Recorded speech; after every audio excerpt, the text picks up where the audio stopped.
गोविंद चले आओ, गोपाल चले आओ, मेरे मुरली मनोहर नंदलाल चले आओ।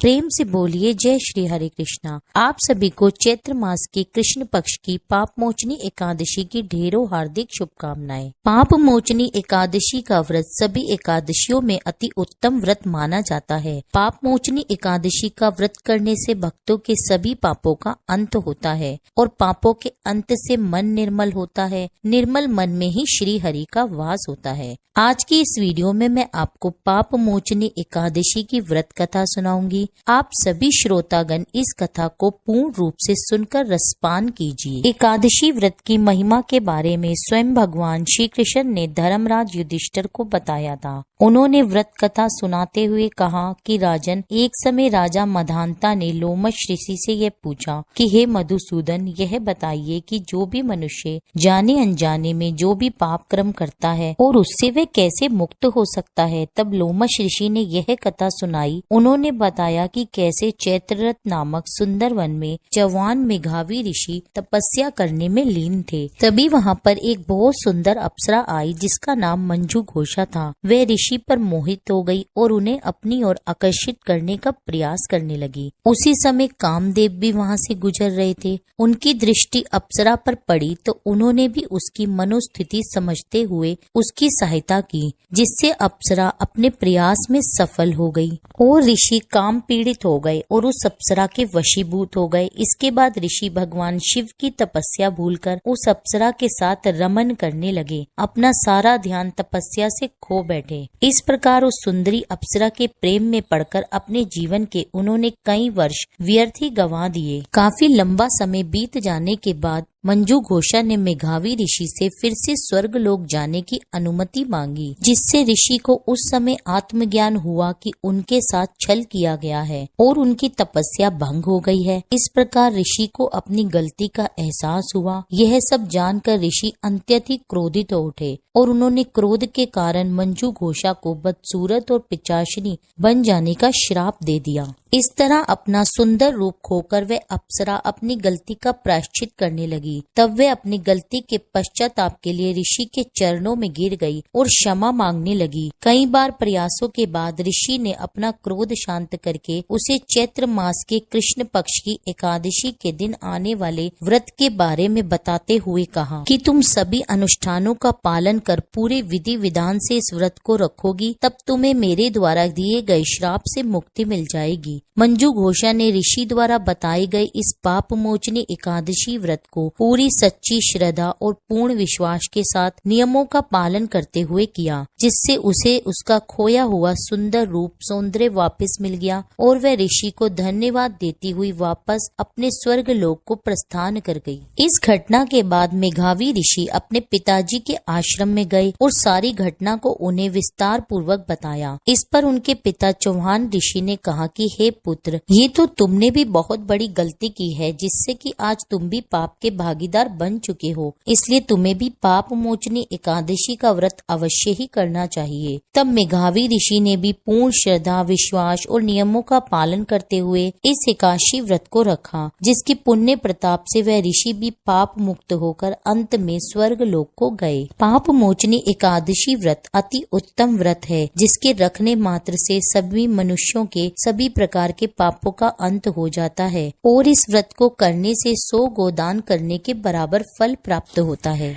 एकादशी वाले दिन सुबह सवेरे उठकर स्नान आदि से निर्वृत्त होकर स्वच्छ वस्त्र धारण करें, सूर्य भगवान को अर्घ्य दें, भगवान विष्णु की प्रतिमा को अभिषेक कराएं, श्री विष्णु का ध्यान कर व्रत का संकल्प लें। इस दिन भगवान विष्णु और माता लक्ष्मी का विधि विधान से पूजन करें। भगवान विष्णु को फल, गंध, पुष्प, दीप, धूप, चंदन अर्पित करें। विष्णु चालीसा, लक्ष्मी चालीसा का पाठ करें। सारा दिन उपवास रखकर भगवान विष्णु के मंत्रों का जाप करें। इस दिन रात्रि भजन कीर्तन करने के बाद अगले अगले दिन द्वादशी तिथि पर भगवान विष्णु का पूजन फिर से पूरे विधि विधान से कर भगवान को भोग अर्पित करें। भोग में नैवेद्य, मिठाई, फल अर्पित करें। भोग में तुलसी दल अवश्य डालें। भगवान को भोग लगाने के बाद वो प्रसाद का वितरण सभी में करें। ब्राह्मण को दान, दक्षिणा, वस्त्र आदि देकर अपने व्रत का पारण करें। अपने व्रत के पारण के समय सात्विक भोजन ही ग्रहण करें। ओम जय एकादशी माता, जय एकादशी माता,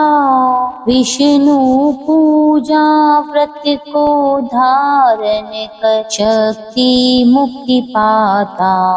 ओम जय एकादशी माता, तेरे नाम गिनाऊं देवी, भक्ति प्रदान करनी, गण गौरव की देनी माता, शास्त्रों में वरनी।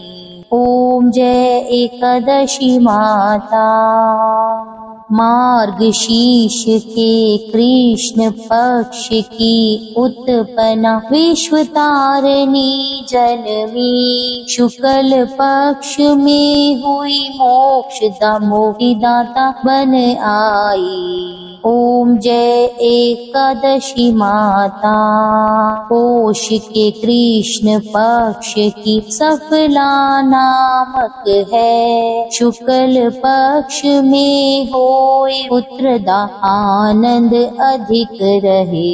ओम जय एकादशी माता, नाम शटिलता माघ मास में कृष्ण पक्ष आवे, शुक्ल पक्ष में जया कहावे, विजय सदा पावे। ओम जय एकादशी माता, विद्या फागुन कृष्ण पक्ष में शुक्ला आमल की, पाप मोचनी कृष्ण पक्ष में चैत्र महाबली की। ओम जय एकादशी माता, चैत्र शुक्ल में नाम कामदा, धन देने वाली, नाम वरुथिनी कृष्ण पक्ष में वैशाख महावाली।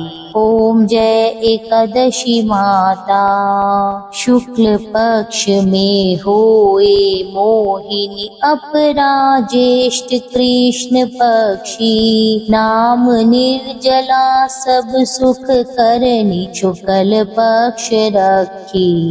ओम जय एकादशी माता, योगिनी नाम आषाढ़ में जानो, कृष्ण पक्ष करनी, देवशयनी नाम कहायो, शुक्ल पक्ष धरनी। ओम जय एकादशी माता, कामिका श्रावण मास में आवे, कृष्ण पक्ष कहिए, श्रावण शुक्ला होए पवित्र, आनंद से रहिए। ओम जय एकादशी माता, अजाभाद प्रद कृष्ण पक्ष की परिवर्तनी शुक्ला, इंदिरा आश्विन कृष्ण पक्ष में व्रत से भव सागर निकला।